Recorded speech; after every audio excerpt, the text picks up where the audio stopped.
ನಮಸ್ಕಾರ ವೀಕ್ಷಕರೇ, Ayurveda for algae ಸ್ವಾಗತ. ನಾನು ಡಾಕ್ಟರ್ ಸಂತೋಷ್. ಇವತ್ತಿನ ವಿಡಿಯೋದಲ್ಲಿ ನಾವು ಈಗಿನ ಕಾಲಘಟ್ಟದಲ್ಲಿ ತುಂಬಾ ಕಾಮನ್ ಆಗಿ ಬರುವ ಕಿಡ್ನಿ ಸ್ಟೋನ್ ಬಗ್ಗೆ ತಿಳಿದುಕೊಳ್ಳುವ. ಆಯುರ್ವೇದದಲ್ಲಿ ಇದನ್ನು ಅಶ್ಮರಿ ರೋಗ ಅಂತ ಹೇಳಿದ್ದಾರೆ. ಇದು ಹೇಗೆ ಬರುತ್ತದೆ, ಇದರ ಲಕ್ಷಣವೇನು, ಈ ಕಾಯಿಲೆಯಲ್ಲಿ ಪಥ್ಯ ಅಪಥ್ಯ ಏನು ಮತ್ತು ಮನೆಯಲ್ಲಿ ಇದಕ್ಕೋಸ್ಕರ ಮಾಡಿಕೊಳ್ಳಬಹುದಾದ ಔಷಧ ಯಾವುದು ಮತ್ತು ಅದು ಹೇಗೆ ಮಾಡುವುದು ಅಂತ ಈ ವಿಡಿಯೋದಲ್ಲಿ ಸಂಪೂರ್ಣವಾಗಿ ತಿಳಿದುಕೊಳ್ಳುವ. ಮೊದಲಿಗೆ ಕಿಡ್ನಿ ಸ್ಟೋನ್ ಬಗ್ಗೆ ಆಯುರ್ವೇದದಲ್ಲಿ ಯಾವ ರೀತಿ ಎಕ್ಸ್ಪ್ಲೈನ್ ಮಾಡಿದ್ರೆ ಅಂತ ಸಂಕ್ಷಿಪ್ತವಾಗಿ ತಿಳಿದುಕೊಳ್ಳುವ. ಚರಕರು ಇದನ್ನು ಅಶ್ಮರಿ ರೋಗ ಅಂತ ಹೇಳಿದ್ದಾರೆ. ಅಶ್ಮರಿ ಅಂತ ಹೇಳಿದ್ರೆ ಮೂತ್ರ ಮಾರ್ಗದಲ್ಲಿ ಕಲ್ಲಿನಂತೆ ಕಠಿಣ ಗಟ್ಟಿಗೊಳ್ಳುವ ಒಂದು ಪದಾರ್ಥವಾಗಿದೆ. ಇದನ್ನು ಅಶ್ಮರಿ ಅಂತ ಕರೀತಾರೆ. ಅಶ್ಮರಿ ರೋಗಕ್ಕೆ ಕಾರಣ ಯಾವುದಂತ ಹೇಳಿದ್ರೆ ನೈಸರ್ಗಿಕ ವೇಗ ಧಾರಣೆ ಮಾಡುವುದು ಅಂತ ಹೇಳಿದ್ರೆ ಮಲಮೂತ್ರವನ್ನು ತಡೆದುಕೊಳ್ಳುವುದು, ಅತಿಯಾದ ಸೇವನೆ ಅಂದ್ರೆ ಜಾಸ್ತಿಯಾಗಿ ಸೇವನೆ ಮಾಡುವುದು, ಅದರಲ್ಲಿಯೂ ಹೆವಿ ಫುಡ್ ಮತ್ತು ಮೀನು ಮಾಂಸಗಳನ್ನು ಜಾಸ್ತಿ ತಿನ್ನುವುದು, ಎಣ್ಣೆ ಪದಾರ್ಥ ಮತ್ತು ಧಾನ್ಯಗಳನ್ನು ಜಾಸ್ತಿಯಾಗಿ ತಿನ್ನುವುದು, ಅದೇ ರೀತಿ ಅವ್ಯಾಯಾಮ, ಯಾವುದೇ ರೀತಿಯ ಎಕ್ಸಸೈಸ್ ಮಾಡದಿರುವುದು ಮತ್ತು ಮಂದಾಗ್ನಿ ಅಂತ ಹೇಳಿದ್ರೆ ಡೈಜೆಷನ್ ಪವರ್ ಕಡಿಮೆ ಇರುವುದು, ಮೆಟಬಾಲಿಸಮ್ ಕಡಿಮೆ ಆಗುವುದು, ಇವುಗಳೆಲ್ಲ ಅಶ್ಮರಿ ರೋಗಕ್ಕೆ ಕಾರಣ ಅಂತ ಆಯುರ್ವೇದದಲ್ಲಿ ಹೇಳಿದ್ದಾರೆ. ಅಶ್ಮರಿ ರೋಗದ ಲಕ್ಷಣಗಳು ಯಾವ ತರ ಇರ್ತದೆ ಅಂತ ಹೇಳಿದ್ರೆ ಹೊಟ್ಟೆ, ಮೂತ್ರಾಶಯ ಮತ್ತು ಗುಪ್ತಾಂಗ ಪ್ರದೇಶದಲ್ಲಿ ಅತಿಯಾದ ತೀವ್ರ ವೇದನೆ ಇರುತ್ತದೆ. ಅದೇ ತರ ಮೂತ್ರ ಮಾಡಲು ಕಷ್ಟವಾಗುತ್ತದೆ, ಮಧ್ಯ ಮಧ್ಯದಲ್ಲಿ ಮೂತ್ರ ನಿಂತು ಬರುವುದು ಹಾಗೂ ಉರಿ ಮೂತ್ರ ಬರುತ್ತದೆ.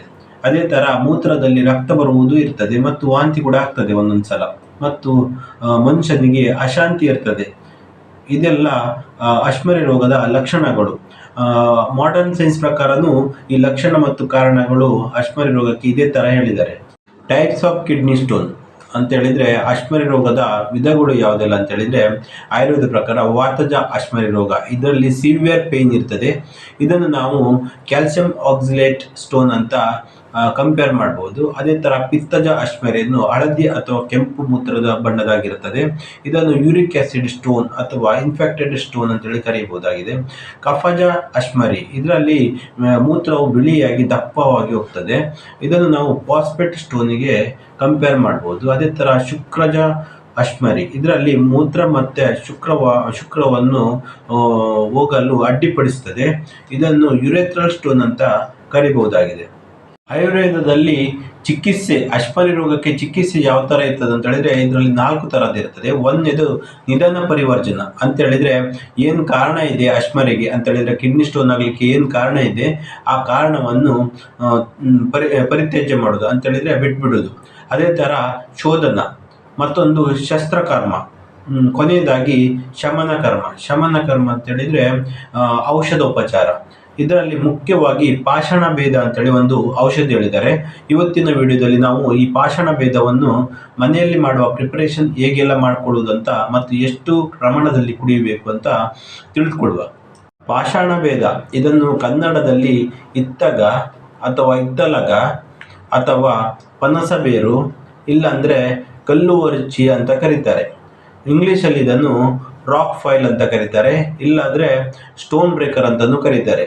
ಬೊಟಾನಿಕಲ್ ನೇಮ್ ಬಂದು ಬೆರ್ಜಿಯಾ ಲಿಗುಲತಾ ಅಂತ ಕರೀತಾರೆ. ನೋಡಿ ವೀಕ್ಷಕರೇ, ಇದು ಪಾಷಾಣ ಭೇದ. ಇದು ನಾವು ಕಿಡ್ನಿ ಸ್ಟೋನಲ್ಲಿ ಔಷಧಿಗೋಸ್ಕರ ಮನೆಯಲ್ಲಿ ಬಳಸಬಹುದಾದ ಔಷಧಿ ದ್ರವ್ಯವಾಗಿದೆ. ಇದು ಕಷಾಯ ರಸ ಮತ್ತು ಕಹಿ ರಸವಾಗಿರುತ್ತದೆ ಮತ್ತು ದೇಹಕ್ಕೆ ಶೀತವಾಗಿರ್ತದೆ. ಇದು ತಂಪನ್ನು ಕೊಡ್ತದೆ.